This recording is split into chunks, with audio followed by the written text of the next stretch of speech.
कुरान कहाँ से पढ़ेगा? हमारे कौम को तो मोबाइल से जो फुर्सत नहीं, हमारे कौम को तो झगड़े लड़ाई से आपस से केस मुकदमे से नफरत से फुर्सत नहीं।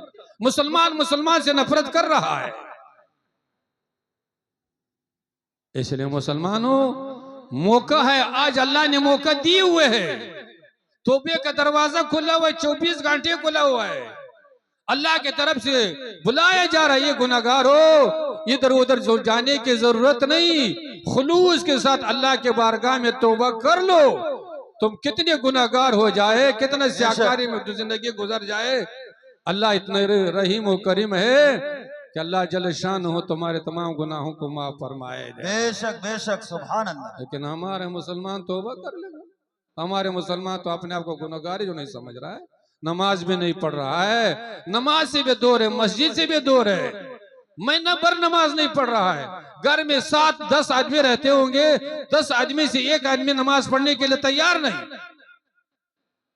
उसके बावजूद मुसलमान क्या है, अपने आप को गुनाहगार समझने के लिए तैयार नहीं, बारगाह इलाही में तौबा करने के लिए तैयार है। अल्लाह के रसूल ने इरशाद फरमाया, रकातान मिनल फज्र खैरु मिनद दुनिया व मा फिहा। सुभान अल्लाह। हुजूर फरमाते हैं कि फज्र की 2 रकात नमाज पढ़ना, गर्म बिस्तर को छोड़ करके, वजू बना करके, नींद को छोड़ करके आपने 2 रकात मस्जिद में जा करके बजमात अदा कर लिया। अल्लाह के रसूल ने खुशखबरी दी कि फज्र की 2 रकात दुनिया से भी बेहतर है, दुनिया के शीश महल ताजमहल से भी बेहतर। बेशक, सुभान अल्लाह। हक है, हक है। वाह वाह वाह वाह, अल्लाहु अकबर। या रसूल अल्लाह, या रसूल अल्लाह, जिंदाबाद जिंदाबाद। बेशक, जिंदाबाद जिंदाबाद जिंदाबाद जिंदाबाद। उलमा ने लिखा कि बेहतर क्यों है भाई? 2 रकात नमाज दुनिया से भी बेहतर है, दुनिया के तमाम चीजों से बेहतर क्यों है? उलमा ने इसके तहकीक की, मुहक्किकीन इसके तहकीक की है। तहकीक ये तो उलमा ने लिखा इसलिए बेहतर है कि दुनिया के कोई भी चीज हो, ताजमहल हो, शीश महल हो, कोई भी महल हो, ये कब तक रहेगा? जब तक आप जिंदा रहेंगे उस महल से आप फायदा उठाते रहेंगे। जैसे आपकी आंखें बंद हो गई, जिस्म से रूह परवास कर गया, न ताजमहल काम देने वाला है, न शीश महल काम देने वाला है, कोई काम देने वाला नहीं। लेकिन अगर आपने फजर की नमाज अदा की होंगे, अल्लाह के रजा के लिए अदा किए होंगे, मस्जिद में अदा किए होंगे, तो ये 2 रकात दुनिया में भी खैर और बरकत का, कामयाबी और कमराने का जरिया बनेगा।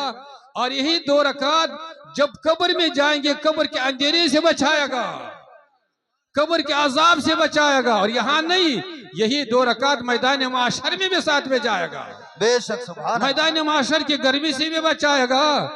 और अल्लाह के फजल और करम से ये 2 रकात, अगर अल्लाह ने फजल फरमाया तो ये 2 रकात आपको जन्नत में लेकर के चलेगा। वाह वाह, बेशक बेशक, सुभान अल्लाह। लेकिन हमारे जवान उठेगा, हमारे जवान तो 2 बजे तक मोबाइल चलाएगा और 2 बजे के बाद सोएगा, तो 8 बजे 9 बजे से पहले उठने के लिए तैयार है,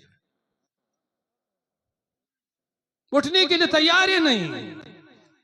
अल्लाह के रसूल ने फरमाया कि जो जवान अपनी जवानी को नमाज में, तिलावत में, जिक्र और अस्कार में, इताअत और बंदगी में गुजारेगा, अपने जवानी को अल्लाह और अल्लाह के रसूल की इताअत और बंदगी में गुजारेगा, कल बरोज माशर जो हर इंसान गर्मी से परेशान हाल होगा, उस जवान को अल्लाह जल शान अपने अर्श के साए के नीचे में रखेगा।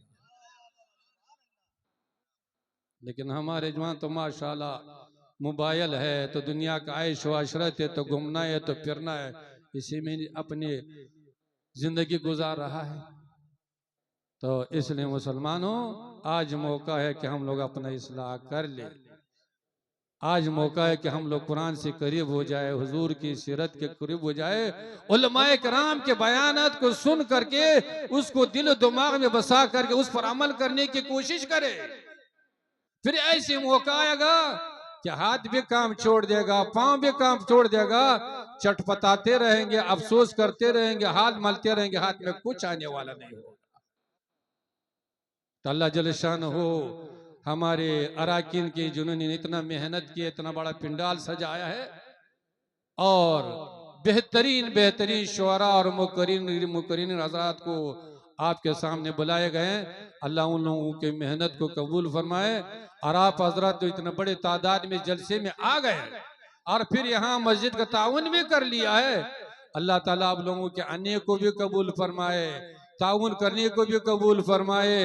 और उसके बाद जो कुछ हम लोग सुनेंगे, अल्लाह आपको भी और हमको भी, हर मुसलमान को अमल करने की भी तौफीक अता फरमाए। वो शायर कहते हैं कि अमल से बनता है जन्नत भी जहन्नम भी, ये बंदा अपने फितरत में न नारी है न नूरी।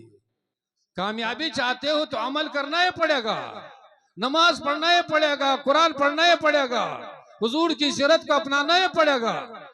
तब जाकर क्या होगा, अल्लाह के फजल व करम से दुनिया की भी कामयाबी मिलेगी, आखिरत भी कामयाबी मिलेगी, जन्नत भी आपके लिए होगा, जन्नत का बाग बहार भी होगा। अल्लाह जल्ल शान हम तमाम हाजिरीन को इस चंद दिनों की जिंदगी शरीयत के मुताबिक, हुजूर की सीरत के मुताबिक, कुरान के अहकाम के मुताबिक गुजारने के तौफीक अता फरमाए। व आखिर दावाना अनिल हम्दुलिल्लाहि रब्बिल आलमीन।